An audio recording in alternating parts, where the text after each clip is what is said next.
Begin today, as Pastor Jim did, I also want to acknowledge the events of this week, these past hours, this day, and let you know that I know we have heavy hearts as we come together, particularly with the court's decision impacting the medical care of trans kids and teens that came down, and then of course the unfolding tragedy in Iran, and with potential ramifications we don't know. So many tragedies in our world this week. And while I planned my remarks before many of these had transpired, I want you to know that I think Amanda Gorman's wisdom about finding the light, the scripture's wisdom about our common humanity, our common identity, these messages are more important than ever. And as I reflect on themes of vocation in my message today, I think that I encourage all of us to hold that vocation of peace, our vocation to be doers of justice, to hold that in our hearts as we consider our own part to play in the mending of the world. So, one thing I can say for sure about growing up is that there are usually a lot of rules. Rules perhaps like you have to go to school, you have to go to bed, maybe even for some other people, not anyone here, but maybe rules like you have to go to church. Now, well, some of us might complain about these rules, maybe even break them from time to time. Hear me out. I do think it can be harder not to have any rules at all. I know, some of you might not be convinced, but just come with me for a minute. I know a lot of youth who have struggled. I know I found it hard too as the end of high school gets closer on the horizon, and then maybe even more after graduation. At first, it can all seem really great. You're an adult. You can do anything you want within certain limits. You can move out, you can stay out late, you can get a tattoo. I'll stop there before anyone accuses me of giving you ideas that you haven't thought of yourself. But then maybe after a few weeks or months or maybe even years, this freedom can seem overwhelming, maybe even disorienting. When you know you don't have to, when there are no rules about it, how do you decide what to do? Questions like whether to go to college, and if you do, where and what to study, and then that even bigger question, what to do with your life after graduation. It's not easy, especially in today's world. I think that wide open field of choices can go from a horizon of dreamy, endless, cool possibilities to something that feels more like a potential minefield, where each choice just feels so critically, life-determiningly important and hard. It can feel like there's no safety net, it's just sink or swim, each person in it for themselves. In many ways, our scripture reading today is also about a certain kind of a coming of age. It has this idea that there used to be these clear rules and expectations, even this disciplinarian. We hear this kind of referred to as the law. But then now we are coming into a new age where we need to use our own minds, not to be guided by the letter of the law, but our own conscience, just the nebulous but nevertheless present guide of faith. National Youth Poet Laureate Amanda Gorman, who we heard from in the video, her famous poem, The Hill We Climb, it also speaks about the challenges of us coming of age and figuring things out nationally. We know the past has been far from perfect, and now here we are in this messy space of asking what comes next. But like scripture leaves us with that guide of faith, Gorman reminds us we're not totally adrift either. We've been given a dream, a vision, a golden rule, something that can help us figure out where to go from here. Personally, I think these are pretty great confirmation readings. At the end of our confirmation classes that we did over the past year, we say, okay, we've done the best we can to orient you to the Bible and church and its history, the good and the bad, but now the training wheels are off. Here you are in the thick of it with the rest of us. Let's hope your moral compass is charged and ready to go. But I actually do want to pause here and mention that today's scripture reading and this idea that religious rules are bad, this has been used to justify anti-Semitism and something called Christian supersessionism, which is the idea that Christianity is superior and should completely replace Judaism.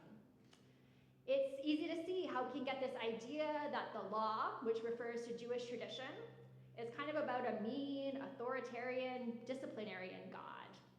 And it's easy to imagine how this can be used as a foil to set up a binary that makes Jesus look like all compassionate and open, sort of a strict parent, fun parent dichotomy that suggests with the new Christian tradition, here we are evolved, grown up and mature, that we can use our own minds and we don't need rules anymore. But of course, it bears being stated that Judaism as a religion is whole and complete and valid, full stop. Moreover, I think we all know how rules, certain rules at least, can actually be liberating. We know, for example, that artists love constraint. I know personally I found myself all stressed out in a writing seminar staring at an empty page, but then somehow being told that I could only write 8 syllables per line magically can get me unstuck and the words start flowing. Structure can provide the stability we need in order to grow and flourish and thrive. In yoga, if that's a practice that you're familiar with, we often talk about rooting to rise. This idea that when we're firmly planted on the ground, we can stretch taller and even maybe bend a bit more. And I think that applies not only to our bodies. In interfaith settings, we can see how many different religious traditions offer their own beauty and wisdom, some with more rules and some with less. When we heard Amanda Gorman quoting scripture in her poem, she's quoting from a vision that comes up in 3 places in the Hebrew scriptures, sometimes called the Old Testament by Christians, considered sacred to both Jewish and Christian faith. This is a beautiful promise of peace, where everyone has their own vine and fig tree to sit under and none are afraid. All can live in peace. So just one example of the rich beauty of the Jewish tradition. So going back to today's scripture reading from Galatians, we can see the specific rules, or maybe better put, the distinctions that are being set aside are the ones that limit our sense of community, who's in and who's out, or maybe who's powerful and who's not. Male and female, slave and free. So maybe the rules that we are supposed to move away from, maybe even break, are rules that oppress and ostracize, stigmatize and separate, not just get rid of rules willy-nilly. We are being told in scripture that we are coming into a new era where we need to see ourselves as part of the broadest possible family, all children together under God, one that unites us all as siblings. So if our most important identity is that we are children of God, other labels maybe matter a little bit less. These other identities maybe get to fade a little bit into the background.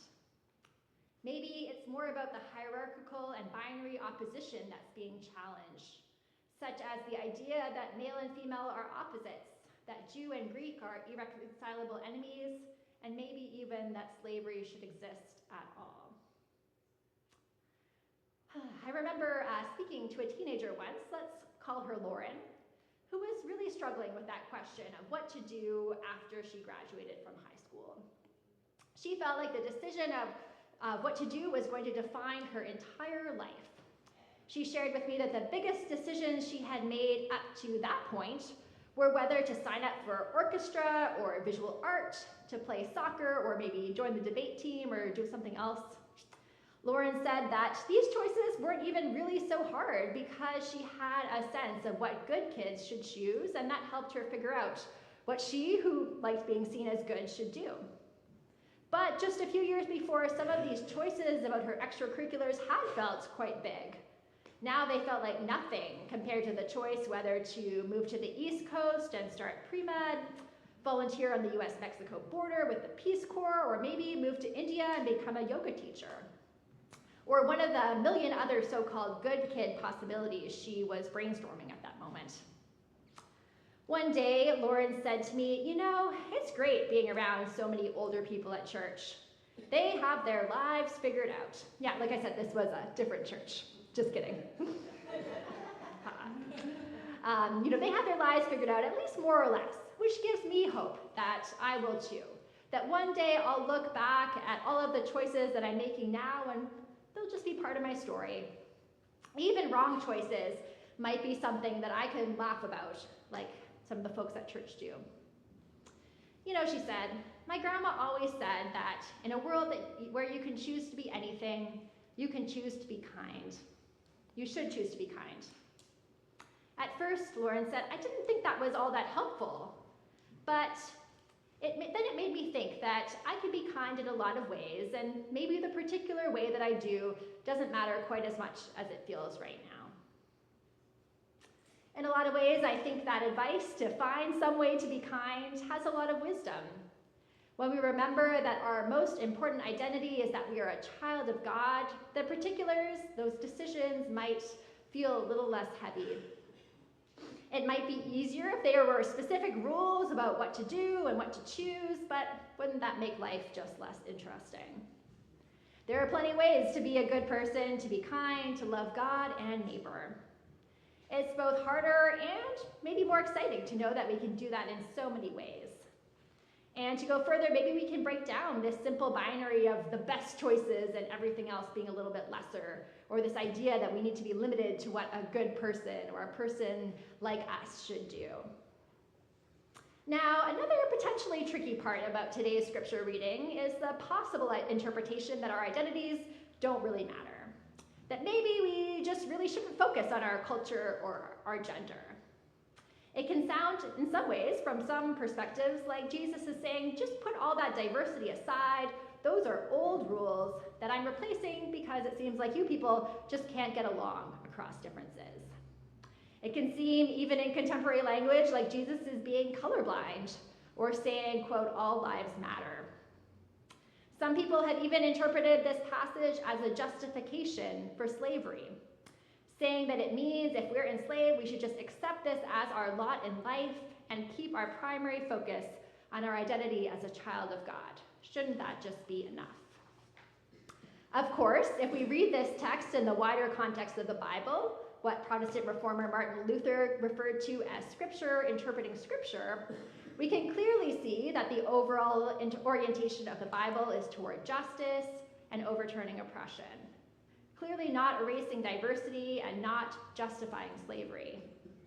So maybe the rule that Jesus is challenging, that he is breaking, is not difference itself, but discrimination based on difference. It's not actually that there are no longer any differences between us, but those differences shouldn't lead to different treatment, different rights, or different rules. And maybe these different identities aren't totally binary opposites to each other. Maybe male and female are not two poles of a spectrum, but overlapping and far more complex than we might think. Now, when our confirmation class was discussing this very scripture passage just a few weeks ago, I asked them what they thought about different identities and whether they saw identity as a source of connection or division in their friend groups and school, even here in our church. Now, it kind of surprised me a bit that the first type of diversity that they wanted to talk about was age difference. They immediately shared that they love how our church is made up of people of such different ages, everyone from little Andy, my daughter aged 1, to Bob, we think maybe over 100. They all agreed very quickly that folks like Bob and Doris and Sally and others are the very best part of our church. And now, while I certainly don't disagree with that, I got them to try to say specifically what they love. I said, okay, let's start with Bob. Why do you love him? And I prompted them. I thought, maybe it was his wisdom, his warmth, how knowing him puts their lives into perspective. And I kind of appreciate that they didn't want to define it. They said, Bob is just the best. And I appreciate that when I reflect on that more. We can't put people into boxes based on their age or anything else. We can't simply say that people of one age, one identity, they all bring this. They just are who they are. And in Bob's case, that makes him the best, according to confirmation class. Going back to that youth, Lauren, who I was telling you about, and even though her grandma's advice about choosing to be kind did kind of take some of the pressure off, she still felt overwhelmed by all of the really good options that lay before her at graduation. Another time when we were talking, she shared something her teacher advised, which was to find something that you love and that can make money. I was surprised a little bit about the money-making part, although perhaps I shouldn't have, given today's world. But I kind of was because I thought that she was going to quote Frederick Buechner, who was an author and Presbyterian minister who many decades ago spoke of vocation as where your deep joy meets the world's deep need. I'll repeat that, where vocation is where your deep joy meets the world's deep need. Now, when I shared Buechner's quote with her, Lauren liked this idea of also thinking about the world's deep needs. She said at school they didn't really talk about that so much. They mostly took career aptitude tests that focused on discovering their skills, and then they did some research about how much money those different jobs related to those skills would make. For her, the idea of finding a deep need in the world brought just yet another dimension to think about. Not so much a clear rule as yet more guidance to discern amongst her many options. She also liked the idea of finding your deep joy. It's a bit different than just knowing your skills, she said, asking, what do I actually love, not just what am I good at?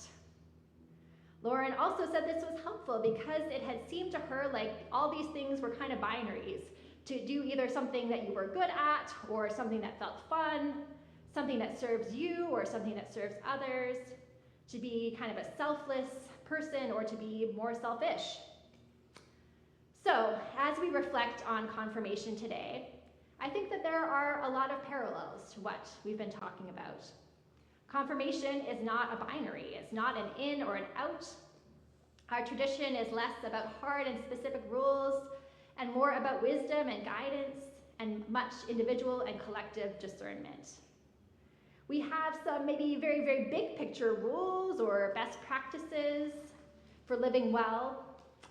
And also faith and doubt are not a binary. If there's a distinction to be made, it's probably better put between faith and fear, hope and despair, isolation and community. Faith is not so much, in my mind, about abiding by certain rules as it is about abiding within relationship with God, yourself, and community. Relationship over rules. Not so much about simple answers as commitment to the questions. So, to state again, choosing to become a member of the church in confirmation is not about setting aside questions or agreeing to follow specific rules perfectly, but rather leaning into the questions and a community that will be here to support you and support all of us as we continue to seek and discern at age 100 or 101. Being confirmed is not saying I will blindly follow rules, whatever they may be, but it is about saying the rule of love will guide my life, eyes open wide. I won't always get it right, but I trust that I'm held by sacred love, that there is nothing I could ever do to break. And some rules we know do need to get broken, rules that limit and exclude and discriminate, rules that don't allow us to use our hearts and our minds and our best science and our most compassionate, creative discernment. Confirmation is not about a binary choice to join one team to the exclusion of all others, but about joining a team that will be there to cheer you on and support you as you go about the rest of your life, always there to catch you and lift you back up. Like Lauren, many of us have big choices before us, whatever our age might be. And we know that the world has deep needs now more than ever. But let us choose what we do, not out of the fear of getting it wrong, but out of the joy and the assurance that there are so many ways to get it right. We can offer our kindness and our deep joy and our many skills to meet the world in its many places of real need. But we don't have to do so alone. Life of faith is a team sport, and God is with us at every step. The Spirit gives us our identity as children of God, and being a child of God gives us fundamental equality. That means that every college major and job decision bear just a little less weight. Child of God is a title that we don't have to do anything to earn, and no one can take away.